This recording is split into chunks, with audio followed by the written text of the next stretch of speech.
CC city. একটা ঠেলাগাড়িতে অনেক রকমের সবজি রাখা ছিল।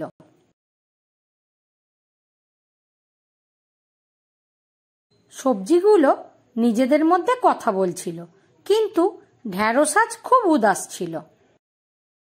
ঢ্যাঁড়সকে খুশি করার জন্য লাউ শুয়ে শুয়ে বাঁশি বাজালো। ঢ্যাঁড়স হাসল না।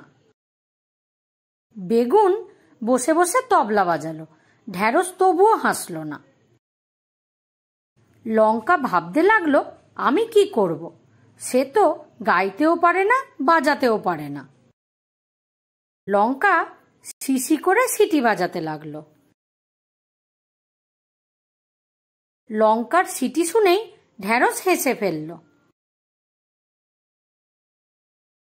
সব সবজিরা খুশি হয়ে নাচতে লাগলো।